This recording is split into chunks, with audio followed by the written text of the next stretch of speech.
see on klassikaline gegenpressi. Meeskond kaotas palli, aga võitis kohe tagasi. Äärekaitsja eksimus. Kus on? Mõista mängu, naudi hetke. Tervist, eetris on Vivapeti jalgpallistuudio.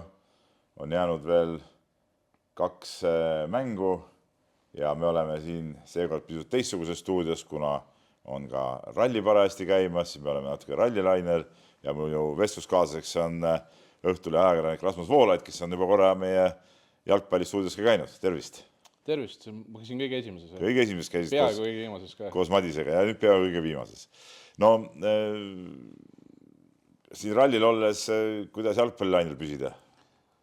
Kuna ma tulin Tartusse juba teisipäeval, siis ma olen tegelikult mõnes mõttes teisipäevast alates rallilainel ja kolmapäeval olin veel jalkalainel viimati, aga nüüd neljapäevast alates tegelikult ei ole jalkalainel olnud. Et MM-il olen saanud pausi sisse lasta kuidagi ootanud enne finaali. See ongi huvitav, et kui see põhiturniir, alagrupid käivad ja need esimesed play-offi ringid, siis iga päeva mängud, mingit pause pole ja siis lõpuks seal veerandfinaalide ja poolfinaalide vahel pausid ja nüüd poolfinaalide ja finaalide vahel mõistetavad mehed peavad ju puhkama. Pausid sees ja kuidagi see MM-i tempo kukub alla või kuidagi see kaob ära natuke. Kukub aga tegelikult kuidagi mulle, see oleks ka narr ikkagi, kuni me läheksime selle 3 mängu päevas tempoga lõpuni välja ja siis kui ühe päeva 3. mäng oli see finaal kuidagi. Mulle tegelikult see lahendus ikkagi on hea, et laseme natukene siia õhku vahele enne otsustavaid mänge. Ei, see on loogiline, mehed peavad ka puhkama. Jah, see on lihtsalt loogiline, aga see on kuidagi vaatamisele ka. Kuigi mul on selline huvitav küsimus, et ma olen mõtlenud selle peale, et kuidas Tour de France'i mehed ikkagi jaksavad sõita iga päev meeletuid kilomeetrid, miks jalgpallurdi või 2 päeva järjest mängida? Aga samas ma toon mu ülemus Mart Reial ütleb igavesti seda, et kuidas see võimalik on, et 10 võistlejad saavad ainult mingi 2 korda aastas võistelda. Teistpidi jällegi, teine äärmus. On teine äärmus, et ongi naljakas. Jah, et on erinevad alad ikkagi vist. On erinevad alad ikkagi, kuigi ütleme pallimängus, korvpallurid ka ju tihti mängib mitu päeva järjest, hokimehed mängivad mitu päeva järjest, väga intensiivne mängu tegelikult, aga jalgpallis ajales kõik pikem muidugi, aga see selleks, olgu jalgpallurite, kuidas on. Palju korvpallurid kilomeetreid läbivad mängus? No mitte nii palju, kui ei ole 10 vist päris, aga ütleme seal... Ainus võt, kes vastata oskab, on kaadri taga. On kaadri taga, jah, et ma ei mõtlema selle peale, ma olen lugenud sellest, aga ma ei mõtle, kas see olnud kuskil 7-8 kandis, aga võib-olla nii, et ikkagi tuleb palju 7-8, ütleme, jalgpalluritel on 10-12. Umbes nii, jah. Nõks vähem. Aga ütleme, korvpallis on kuidagi see aeg on iseenesest lühem, spetsiifika. Nii, aga jalgpallis on siis jäänud tõepoolest finaal Argentiina-Hispaania ja siis nii-öelda lohutusmäng pronksi peale Inglismaa-Prantsusmaa, aga lähme esialgu finaali juurde, et kas turniiri eel, kui mõtelda tagasi, siis Hispaania-Argentiina finaal oli ju tegelikult selline võimalik loogiline variant. Jah. Mõlemad ikka, ütleme, Hispaania ja Argentiina, ma olen mõlemad olid selline top 6 favoriidid äkki. See oli minu jaoks algusest peale selge, et maailmameister on kindlasti meeskond, kes on varem olnud maailmameister, et väga väike tõenäosus oli enne seda turniiri, et tuleb uus maailmameister, ehk siis jäi alles mingi 7-8 koondist vist on ju, ja siis Saksamaa oli kuidagi kehva juba enne olnud ja Brasiilia osas so-so, Argentiina tegelikult oli ka selline so-so, et võib-olla Hispaania on päris loogiline finalist ja Argentiina on teise selle ringi finalist. Hispaania ja Prantsusmaa oleks olnud minu jaoks kõige loogilisem paar võib-olla enne turniiri, aga nad vist, kuna nad mõlemad võitsid gruppi, siis nad ei saanudki finaalis kokku minna. Ja nad kohtusid poolfinaalis ja see mäng ei olnudki võib-olla nii kütkestav, kui oleks võinud arvata, et ongi hea, et seda finaaliks ei tulnud. See on tõesti hea. Enne poolfinaali mul oli küll niisugune tunne, et tegelikult meistrite liigas oli ka poolfinaalid. Üks oli Bayern ja PSG, kes mängisid mingi 5-4 esimese mängu ja teine oli Atletico Arsenal, et oli selge, et see, kes võidab Bayern PSG mängu, võidab ka finaali. Siin oli kuidagi sama tunne, et see, kes võidab Hispaania ja Prantsusmaa poolfinaali, oli minu jaoks niisugune varjatud finaali enne seda poolfinaali, aga Prantsusmaa poolfinaalis ikka Läti maha. Ja selle jutuga ütled kohe ära, et Argentiinal ei ole varianti siin titlit kaitsta. Selge soosik on minu silmis küll Hispaania. Okei, aga sinna me jõuame veel, aga kui me räägime sellest, et kas Hispaania ja Argentiina olid enne turniiri juba selles ringis, kes võivad saada, no kas tegelikult nad ei ole ju võib-olla parimad võistkonnad, nad ei ole läbi turniiri näidanud oma sihukest parimat jalgpalli, võib nii ütelda? Argentiina puhul ma olen sellega nõus, Hispaania tegelikult on ju finaali olnud niimoodi, et ühe värava lasknud endale.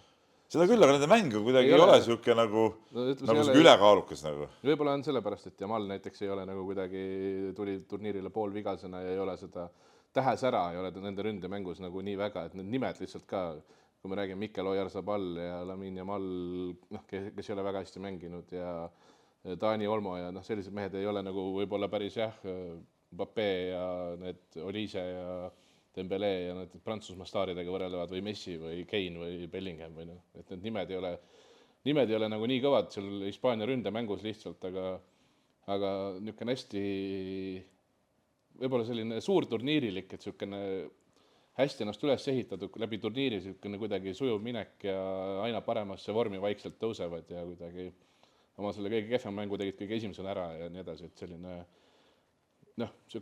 selline koondis, kes tavaliselt võidab, et tulevad rasked, tulevad võidud, tulevad natukene kindlamalt võidud.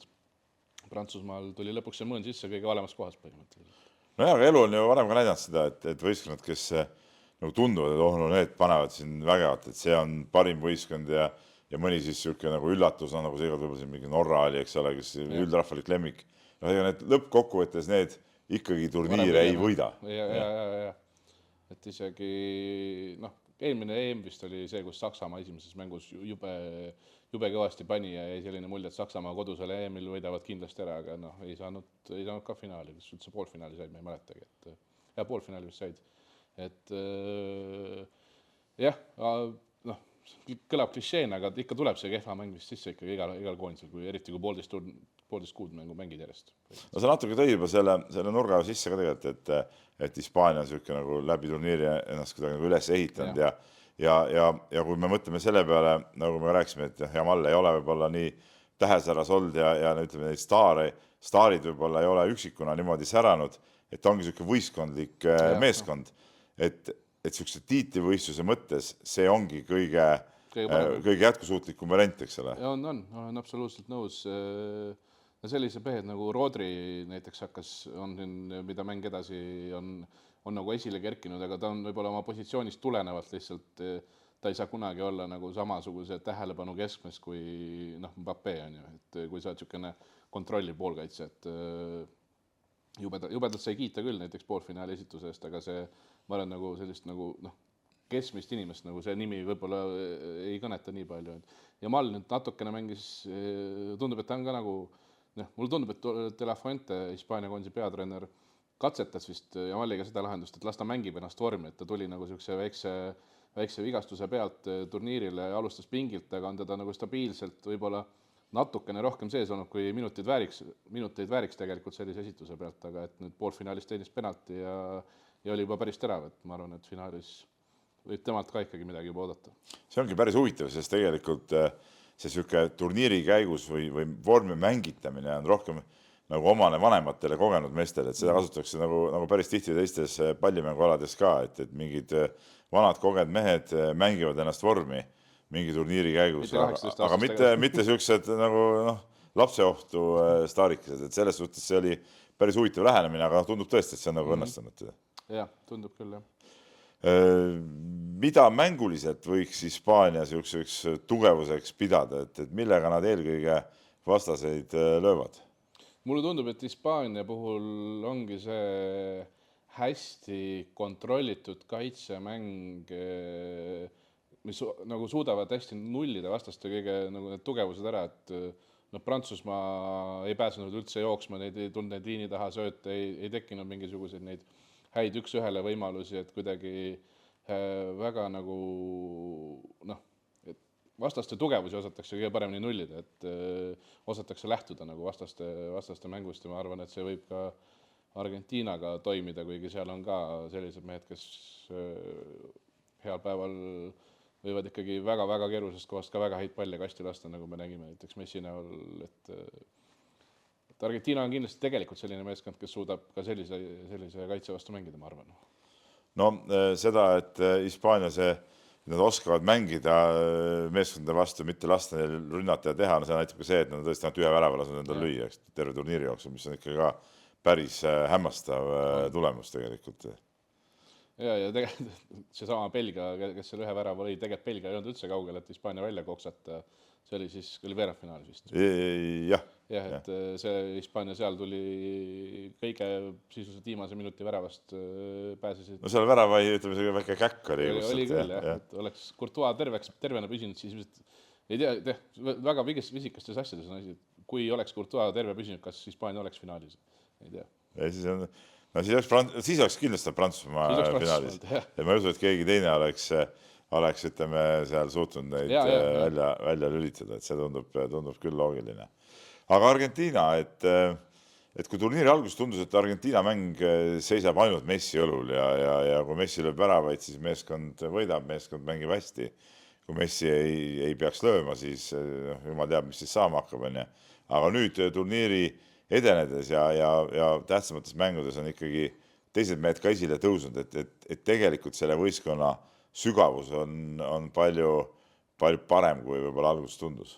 Ja see oli tegelikult minu jaoks päris suur üllatus, et see alguses oli nagu niimoodi arvestades, need mehed, kes nüüd on nagu lõpuks esile kerkinud, ehk siis ütleme Julian Alvarez, Atletico eest superhooaeg ja läheb suure tõenäosusega Barcelonasse, Lautaro Martínez aastaid olnud põhimõtteliselt Serie A parim ründaja ehk Itaalia kõrgliiga parim ründaja, et nagu oli üllatav, et need mehed olid nagu nii varjus nii pikalt. Pigem oli mitte niipidi isegi, et see oli ka üllatus, et Messi nagu nii palju nagu endale võttis seda kõike tähelepanu ja asju, et ta sellises vanuses endiselt selleks võimeline on üllatusega võib-olla mitte nii suur üllatus, kui just see, et teised olid nii pikalt nagu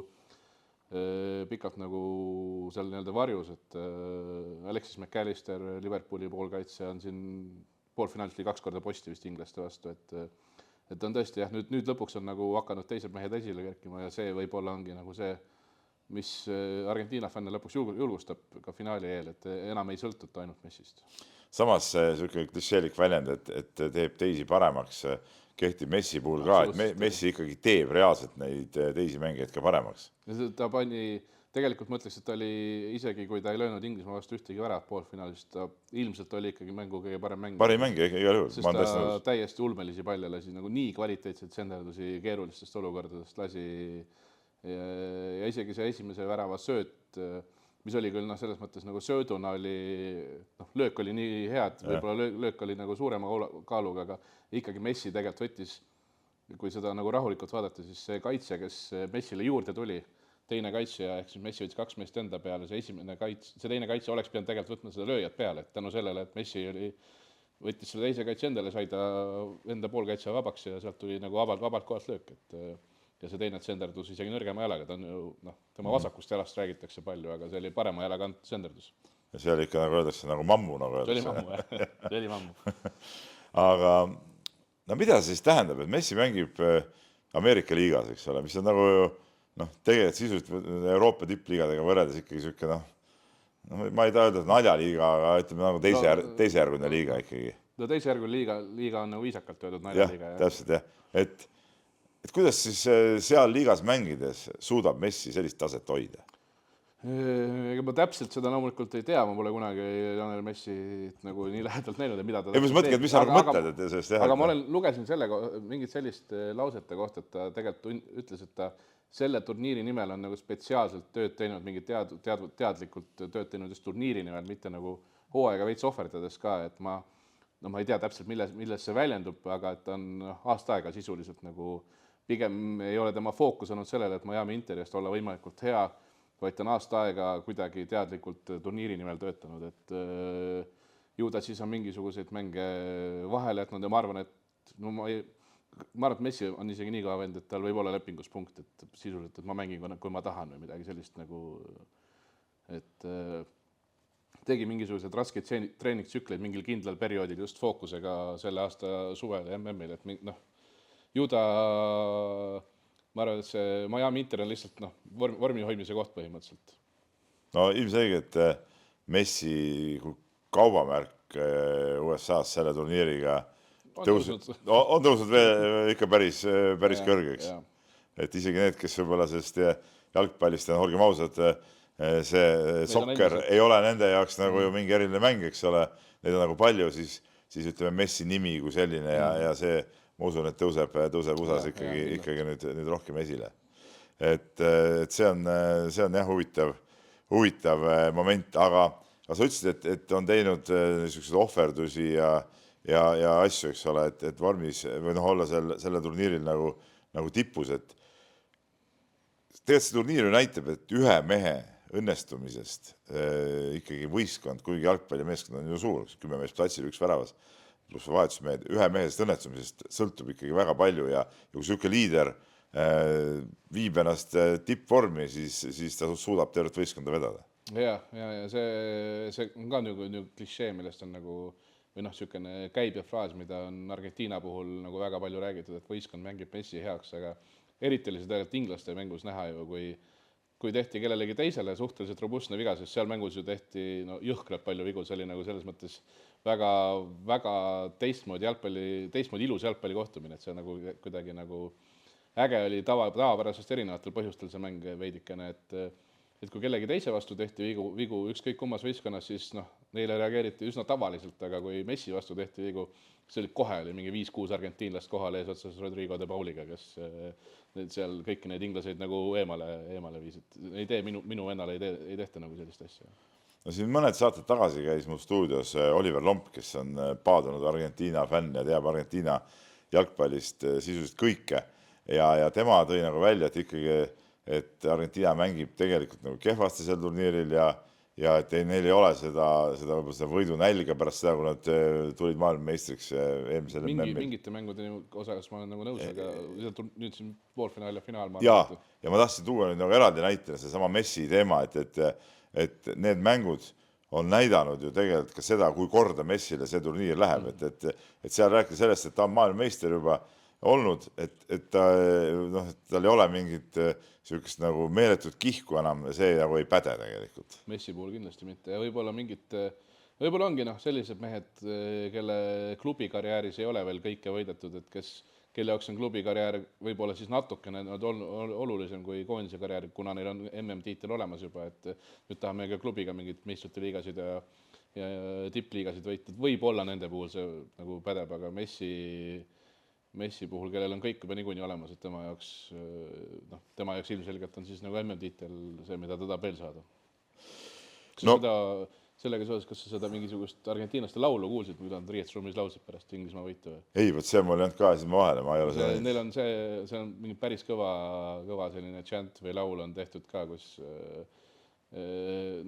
kuidas me võitsime kunagi võitsime Maradonaga, nüüd me võitsime Leoga ja nüüd me läheme Leoga uuesti võitma. See on mingi hästi pikk, aga kõik mängijad laulavad nagu seda, kuidas me koos Leoga seda teeme ikkagi. Mitte lihtsalt, et meie Argentiinas me võidame, vaid me ühe korra Leoga võitsime, nüüd võidame uuesti. See näitab mehe staatust ikka. See on ikka ma saan aru, et see on täitsa uskumatu, et tegelikult see staatus võistkonna sees ja see roll ja see kõik on ikkagi tajutav ja mis on veel tema puhul muidugi on see, et ta ei ole selline ju kätelaiutaja või ta teeb ikka reaalselt nagu tööd ka platsi peal, et see on nagu äge. Kuigi, ütleme, selles mõttes, ta teeb tööd siis, kui ta peab tegema. Ta peab tegema, muidu ta ju jalutab. See fakt, et ta on kõige rohkem jalutanud. Aga ma töö all pidasin silmas, et ta mängib nagu võistkonnale, seda ma pidasin silmas. No millist mängu sina ootad finaalilt? Ma arvan, et see ei tule, kindlasti näiteks ütleme 2022 finaal oli ju, mis ta lõpuks oli 4-3 või? Ei 3-3 ja penaltiseeria, sorry. Et ma arvan, et see midagi sellist ei tule, et see pigem tuleb selline 1-0, 2-1, 2-0 maksimum, et ei suuda uskuda, et selline meeskond nagu Hispaania, kelle üks tugevus on vastaste tugevuste nullimine ja Argentiina ei löö ka neile mingi 3 või 4, ma arvan, et see tuleb pigem selline minu jaoks on kõige loogilisem 1-0, 2-1, 2-0 maksimaalselt, et midagi sellist ja selline taktikaline lahing, mitte ka selline Inglismaa-Argentiina selline sõda. Et see tuleb pigem selline äge taktikaline lahing. No neil ei ole ka vist poliitiliselt selliseid asju lahendada, nagu Argentiina ja Inglismaal on seal. Hispaania keele derbi tuleb seekord, mitte ei tule mingisugune Falklandi saarte derbi. Täpselt, et kellele saared kuuluvad siis kokkuvõttes ja siis saab poliitsõnumeid lehvitada, et väikse vahele põikene, mis sa sellisest poliitsõnumite levitamisest sellisel turniiril arvad? Keeruline küsimus. Mingi piirini ma ei ole selle vastu, aga laias laastus tahaks, et seda oleks võimalikult vähe, et püsiks tähelepanu jalgpallile, aga mingit nulltolerantsi mul päris ka ei ole. Näed, et samas eks see kõik teavad, et see vastasseis on ju olemas ja seda peita pead liiva alla ja teha nägu nagu seda poleks, see on nagu mõttetu minu arust. Kas või see Heraskevitši näide olümpiamängudelt, et minule näiteks see Kiiver ei olnud vastu karva, kuigi olen ka nagu selle olümpiaharta ja kõige selle nagu pooldaja. Need on mingid väiksed asjad, mida võib vahest, millel võib läbi sõrmede vaadata minu arust oli see, jah. Ei olnud minu jaoks absoluutselt probleem, kuigi minu meelestatus sõja osas on ka nagu tema leeris on ja see... Ei, see on arusaadav, muidugi. Aga sellest finaalist veel rääkides, et sa ütlesid, et tuleb pigem madala skooriga, aga selle MM-i üks selline märk on ju kindlasti olnud ka need mängu lõpud, kus on väga palju... Mõlemad on tugevad. Ja täpselt, ja mõlemad on seda saavutanud, et nad on lõppudega ära keeranud endale neid mänge. Et selles suhtes on huvitav, et kas finaalis ka võib see muster nagu korduda? Ja, võib küll, jah, et ma tõesti ei kujutagi ette, et kui 80. minutil on seis 0-0 või 1-1, et kas nagu hakatakse juba seda lisaja mõtetega, et pigem ärme siis kaota praegu normaalajal, kui lähme võitma seda normaalajal, kui mõlemad meeskonnad on tuntud pigem nagu sellel turniiril selle poolest, et me võidame selle 90 pluss ka ära vajadusel. Mõlemad on teinud seda, on ju, Hispaania Belgia vastu ja Argentiina kas või nüüd viimati Inglismaa vastu, et Argentiina on varem ka tulnud. Eelmistes voorudes ka välja tulnud ikkagi olukordadest. Egiptuse vastu vist ja Egiptuse vastu tulid ka ja Roheline nemad küll läksid lisaajale, aga ei läinud penaltisjärjesse, sellepärast et seal läksid ka 2 korda juhtima veel. Võib küll minna lõpu peale vabalt. No eks seda me ju tahamegi, me ei tahagi sellist, et oleks viimased 30 minutit niisama veeretame, et mäng on... Mis hämmastaval kombel tegelikult Hispaania-Prantsuse puhul oli niimoodi. See oli täitsa nagu, ütleme, igav. Seda natuke nagu igav ikkagi vaadata, midagi pole ütelda. Selle finaali ümber on palju kisagi ära olnud ka sellest, et küll siin korral juttu, et vaheaeg on pool tundi ja tehakse mingid suurt show'd. Nüüd oli uudis, et seda ikka tõmmatakse kõvasti kokku. 25 on see, mida mina nägin. Ei, viimane oli 17 minuti peale tõmmata, jah. Et mis sa arvad nagu sellest, kas sellised ameerikalikud asjad nagu solgivad puhas sporti või see on lihtsalt tänapäeva reaalsus, et neid asju tehakse? Mulle selles mõttes ma olen seda meelt, et kuna see toimub Ameerikas ja iga turniir võiks ju olla veits oma korraldaja riigi nägu, et siis mul ei ole selle vastu midagi, et sellel korral on poole show mingi Bieberid ja Justin Bieberid ja Dua Lipad ja kes iganes esinevad. Madonna, jah. Mul ei ole otseselt selle vastu midagi, et nad poole ajal esinevad, kuniks see nagu püsib reeglite piires, ehk siis tegelikult võiks olla lõpuviljast avavilani 15 minutit on ju esimese poole ja teise poole vahel, et kui nad 10 minutiga seal ära suudaks teha seal näiteks, et 2 minutit mehed minema, 2 minutit tulevad tagasi ja vahepeal on 10 minutit show'd, siis pange aga kui need juba 25 ja 30 peale läheb ja jalgpall kui selline, see meeskonnad ei ole kunagi teinud 30 minutilist pausi, et see väga lolli olukorda paneks nagu selle sportliku poole just, et siis oleks see ikkagi nagu vastuvõetamatu, aga 17 on veider, aga talutav. Seal oli kirjas ka, et seal 11 minutit jääb siis esinejatele ja see ülejäänud aeg on siis lava platsile toomiseks ja lava äraviimiseks, et see on selline väga mahukas tegevus. Mis ilmselt on siis asi, mida saab vajadusel muidugi pikemaks teha. Ja ikka, ja.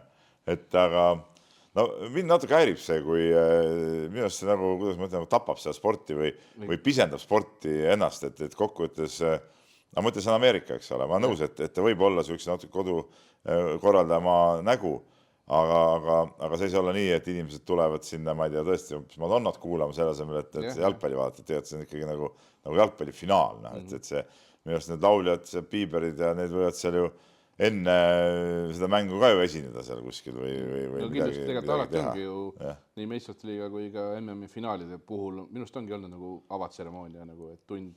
Midagi on seal tehtud jah, et ma ütlen, noh, seal palun väga, et miks ta seal vahel peab olema. No, sellepärast mulle Euroopa jalgpallis tegelikult tohutult meeldibki see, et see on isegi nagu mõnes mõttes nagu ägedam. Korvpallis on alati igasuguseid showsid ja kiss-cammid ja need suudluskaamerad ja asjad on ju, et jalgpallil on kuidagi, kui ma olen käinud suurliigasid vaatamas, siis mõnes mõttes on see isegi nagu ootamatult anonüümne, et tulevad kõigepealt mängijad väljakule, siis teevad seal mingi oma asja ära, suuremat tähelepanu ei pöörata, teadustaja ei räägi midagi. Järsku hakkab mäng pihta, nagu, et mitte mingisugust nagu sellist, et mingit loeme sekundid alla või midagi sellist ei ole. Ja vaheajal ka lihtsalt, et on 15 minutit pausi, mingid vennad käivad seal orkidega neid mättaid sisse lükkamas, aga võib-olla on mingi korraks mingisugune legend annab oma 3 minutit fintech, aga et kuidagi selline hästi, noh ongi see, et sport on nagu see kõige tähtsam ja kõik muu on teisejärguline. Need 50 000 inimest staadionil on tulnud seda mängu vaatama. Et see kuidagi on nagu Euroopa jalkas on see kuidagi nagu selline ilus või jah. See on balansis, et muidu lõpuks selle tilu-iluga jõuame sinna, et joogipausi ajal see 3 minutit ka mingi, ma ei tea, mingi tüüp hüppab keset väljakut ja hakkab seal laulma või saltosid tegema või mida iganes, eks ole. See on jumal tänatud, et seda siis nagu nii pole ära kasutatud sel turniiril. Väike idee nendele järgmises korraks, et mida saab veel teha. Marokos, Hispaanias ja kus see Argentiina, Uruguay's on. Pronksimäng erutab sind? Mulle, pronksimäng on alati selline, et näiteks eelmine kord erutas, kuna eelmine kord mängisid koondised, kellele mõlemal oli pronks oluline, ehk siis Horvaatia ja Maroko. Sel korral kindlasti ma ei julge isegi arvata, milline see mäng tuleb, kas tulevad varumehed, kuna Inglismaa ja Prantsusmaa, Inglismaa võiks ju tahta tegelikult seda medalit, et nad pole ammu midagi saanud, aga prantslaste jaoks ma küll, võib-olla tegelikult Papee panevad sisse, et ta selle topscoreri auhinna endale saaks, et äkki see on kuidagi oluline, aga ma ei kujuta ette, mis sealt seekord saama hakkab, et võib-olla erutabki lihtsalt sellepärast, et näha, mismoodi nagu lähenetakse selle mängule, tegelikult ei eruta. Jaa, kas ei või ka nii olla, et ikkagi kuna sellised tipp-satsid või jalgpallimaad on selle pronksi peal nüüd mängimas, et nad ikkagi ise võtavad selle põhimõttelise küsimusena, et nagu Prantsus mängib Inglismaaga, siis on selge, et seal mingit nalja teha oleks nagu suhteliselt veider. Loodetavasti võtavad, jah, et ma kindlasti vaatan seda mängu, aga lihtsalt nagu tegelikult mind ei huvita, kes selle pronksi võidab, et kes võitis 2014 pronksi või 2018? Ei, ma tunnistan ausalt, ei mäleta ja nii on, et EM-il ju pronksi üldse ei mängita välja. Ja ma mäletan ka ainult sellepärast, ma tean eelmise korra pronksi, et siis olidki nagu 2 võistkonda, kelle jaoks oli oluline ja selle sai endale Horvaatia, kelle jaoks oli see siis teine järjestikune MM-medal, et nagu äge lugu ikkagi, mis siis, et pronks, aga... Väike riik ja kõik jutud, jah. Aga ega ma enne 2018 või 2014 ma ei mäleta, kes pronksi said. Jah, et see on ega muudel pallimängudel tihti peale, sest pronksist juttu on, näiteks korvpalli Euroliigas ka ju pronksimäng kaduski ära lõpuks, kuigi ütleme, näiteks ma mäletan, kui Žalgiris kunagi seda mängis, siis nende jaoks oli nagu oluline, eks ole, jah, aga suurklubidel jälle see võib-olla nii ei ole, et eks ta seda teed ikkagi kipub minema, et ma arvan, et see MM-il ka võib-olla enam väga... Arvad, et FIFA loobub veel ühest võimalusest raha teenida või? Kas sa arvad, et FIFA suudab nagu teha sammu tagasi kuskile? Tunnistan praegu ausalt, et mu mõttelõng ei olnud päris adekvaatne, eriti kui Infantino on seal jätkuvalt pukis, et siis tõesti sul on tegelikult õigus, et see läheb sinna. See on koht, kus saab teenida, jah, vastab tõele. Kui siin nüüd mõelda korraks selle MM-i peale tagasi, et me siin rääkisime selles esimeses saates ka, kus sa käisid, et kui palju seal tuleb igasugust muud mudru ja muud jama ja me oleme siin rääkinud nendest punase kaardi tühistamistest ja asjadest, aga tervikuna mulle jäi ikkagi mulje, ma olen siin mõnes eelmises saates ka seda rääkinud juba ka nagu MM-i käigus, et ikkagi see mäng ise ja sport ikkagi võidutses, et tegelikult see ei läinud nagu palaganiks. Ei läinud, jah. Õnneks ilmselt võib öelda ikkagi, et ei läinud, et Iraaniga olid mingisugused probleemid, aga need Iraani probleemid olid palju väiksemad ja võib-olla palju sportlikumad, kui ma arvasin, et nagu mina arvasin, et seal ikka tuleb, tegelikult ma ei teagi, mida ma täpselt nagu arvasin, aga ma kartsin, et midagi väga suurt võib kuidagi nagu just poliitiliselt tulla, aga tuli lihtsalt see, et nagu Iraani koondist nagu sportlikult lihtsalt nagu kotiti veits, et nad pidid sisuliselt otse bussist mängule minema ja bussi tagasi ja tagasi teise riiki, et et nende ettevalmistusmänguks nagu reaalselt kannatas, aga millest selles mõttes sportlikult oli see väga ebavõrdne ja nagu ebameeldiv loomulikult, aga seda mingit nagu mega suurt poliitvarjundit nendega koos ju ei tulnud kaasa. Ja see Trumpi asi ka, ma mingil hetkel mõtlesin, et kas tulebki nagu ilma Trumpita nagu see turniiri ära, sest õnneks selle punase kaardi asja ikkagi tegi, et sai... Ära unusta finaalist ta astub üles kindlasti. Medalid vist läheb temalt ikkagi kaela, ma arvan, või karik annab üle. Ei, aga mingi medal ikka läheb talle ka, ma loodan. Jah, rahumedal. Jah, et ainus inimene maailmas, kes on 2 rahumedalit. Ühe aastaga. Jah, põhimõtteliselt küll, jah, kui nii võtta, et selles suhtes, aga jah, ütleme niisugust võib-olla jah, mida võis nagu karta, et võib-olla läheb nagu liiga selliseks palaganiks, et seda ei juhtunud ja see on ainult ikkagi head. Jah. No huvitav, millise jälje see jalgpall Ameerikasse üldiselt jätab? Ma arvan, et mingit mega suurt muutust ilmselt kohe ei tule, et tegelikult see nagu kõikide nende Beckhamitest alates, kui Beckham sinna 20 aastat tagasi läks, et see on samm-sammult on nagu see asi seal USA-s kasvanud, aga ma arvan, et see mingi sellist asja nagu näiteks Saudi Araabia, et hakkab järsku staare kokku ostma endale või midagi. Ka nende liiga reeglid tegelikult vist ei luba seda teha, et ma arvan, et jätkub selline järk-järguline tõus, mingisuguse võib-olla natukene tempo kasvab, aga ütleme kõik Ameerika jalgpall, NBA, NHL jäävad ikkagi, ma arvan, MLS-ist ette. Selge, aga seda, kuidas finaal välja näeb ja mis Ameerikas jalgpallis saab, seda me näeme siis pärast finaali kõigepealt ja Ameerika jalgpallis siis nagu tulevikus. Tänud sulle tulemast siin kiirel ajal, saime natuke vaadata ette finaalile. See oli siis Vivatbeti jalgpallistuudio eelviimane saade tuleb pärast finaali uue nädala alguses ja siis võtame MM juba lõplikult kokku. No nii, ja see on klassikaline gegenpressing. Meeskond kaotas palli, aga võitis kohe tagasi. Ja kohtunik näitab näpuga penaltipunktile. See tähendab penaltit. Eksimus. Liiguvad kiiresti, tempo on üleval. Mõista mängu, naudi hetke.